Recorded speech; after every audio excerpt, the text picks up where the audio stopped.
You ever have one of those days that punches you in the gut before you even know what hit you? Yeah, that was me. 20 years old, somewhere between being invisible and being in the way, covered in black grease up to my elbows, tucked beneath a rusted-out O2 Explorer, in the middle of a noisy New York garage where no one even bothered learning my last name, unless it was to bark an order or throw a cheap joke about people from my side of town.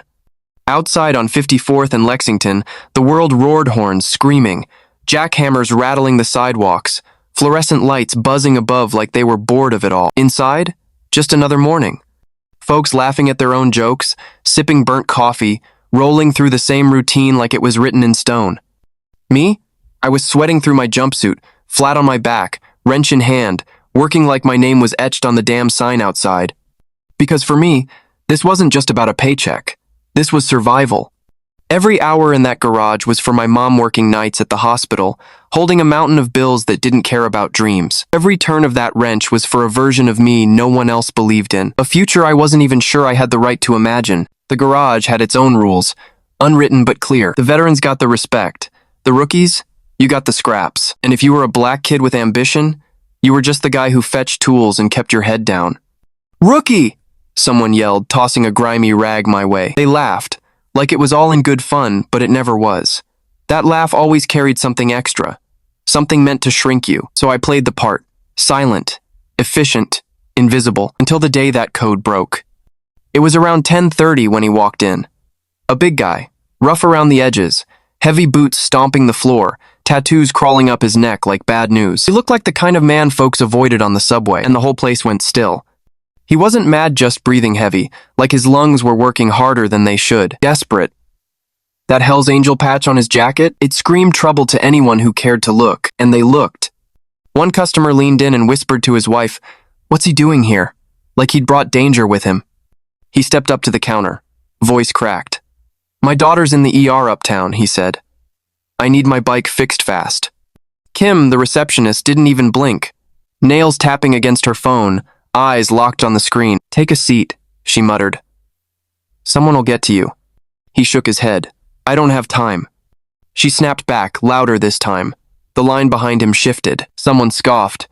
"Should have taken an Uber." A woman clutched her purse tighter and walked out, shooting him a look like he wasn't a father in pain, but a walking threat. And then I saw it. That moment in his face, the one where you realize no one's gonna help, that you're not welcome, that you're just a problem someone's trying to push out the door. He turned to leave, fingers shaking on his phone. And maybe he would have left if I hadn't called out. "Hey, wait up," I said, loud enough to cut through the noise. He turned, eyes narrow with suspicion. But I wasn't challenging him, I was offering him a bottle of water. My rag still in the other hand. What kind of bike? Yamaha Cruiser. Ignition's shot. "Mind if I take a look?" He blinked, then nodded. As he stood there, mumbling something about internal bleeding, about how the hospital was across town, I just started working. 10 minutes, maybe less. And that whole shop? Dead silent. Not the curious kind of silence, the suspicious kind. Like helping him meant I was picking sides. Like kindness was a threat. Someone snorted behind me. "Look at Malik playing superhero." I didn't flinch. Just kept my hands moving, heart pounding under the weight of all those stares. And then here came Karen, the manager. Hard voice, hard face, harder heart. She walked like the floor owed her something. "What is this?" she barked. "Just helping him out," I said, calm but clear. "I didn't ask for a story, Malik. Who told you to touch that bike?" He was shouting now, loud enough for the whole place to tune in. "He's not a customer. You need a ticket to touch anything," the biker tried to explain. "I'll pay, I swear." But Karen cut him off like he didn't exist. "We don't do favors for people who walk in off the street looking like a threat." That word threat just sat in the air like poison. I stepped in. "He's not threatening anyone. He's a dad trying to get to his daughter." "Back to your bay," she snapped. And just like that, he turned, already halfway out the door, whispering an apology under his breath, like he had done something wrong. I looked around. Everyone went back to pretending this was okay, that what just happened was normal. "You're really going to let him walk?" I said, voice tight. "After everything I've done here?" Karen didn't flinch. "Pack your tools, you're done." That was it. No write-up, no warning. Just done. Fired. For doing the right thing. The biker turned, offered a rough hand. "Sorry, kid." I shook it firm. "Don't be, they don't see you or me." He nodded. And then he was gone. Back to the street, back to the noise. The laughter returned. The wrenches clicked again. But me? I was different now. I packed my stuff in silence. Every toolvery socket, every wrench felt like a chapter I wasn't ready to close. Jonas, one of the newer guys, slipped in behind me. "That was something," he muttered. "Most of us wouldn't have said anything." I just shrugged. That's the problem. My boots echoed down the hallway like they were carrying the weight of every joke I'd swallowed.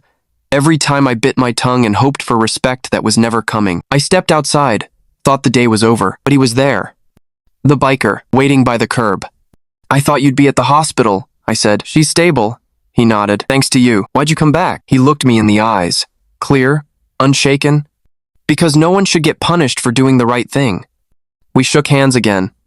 "Name's Ray," he said. "If you ever need anything, find me." And just like that, he was gone again. Disappeared into the city, but he left me with something I hadn't felt in years. Hope. Next morning, I went back to the shop. Not for the job, just to grab the last of my things. Maybe to say goodbye. Nobody even looked up. Kim was back at her phone. The others were laughing again like I'd never existed. Karen met me at the lockers. "You could have had a future here," she said. "If you just followed protocol, respect isn't handed out." I stared at her, calm. I followed every rule, worked harder than anyone. Still, I was disposable. There was nothing more to say. So I walked out, shoulders square, ready for whatever came next. Later that day, I got home. And there it was. A note stuck to my door. "Come back to the shop, now." My chest tightened. When I walked in, the whole place felt tense. Then Mr. Ellisant, the CEO, called me in. Ray was there too. Ellison sat me down, said he heard everything, said most of his team had treated Ray like a threat, but I didn't. Then came the twist. "Ray's my brother," he said. "You got him to his daughter. You did the right thing." Then he fired Karen, right there. Discrimination has no place here. And then, he handed me a promotion.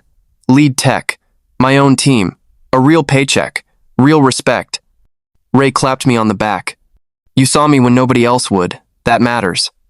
As I walked out into the Manhattan sunset, gold light flooding the streets, I finally felt like I wasn't just seen, I was valued. Yeah, maybe I paid a price, but I'd pay it again. Every time. Because in a world that keeps rewarding silence and cruelty, maybe standing up just once is worth more than anything they could ever give you. What about you? Where do you draw the line between following the rules and doing what's right? Tell me your story. Let's talk about what real respect looks like and how we fight for it together.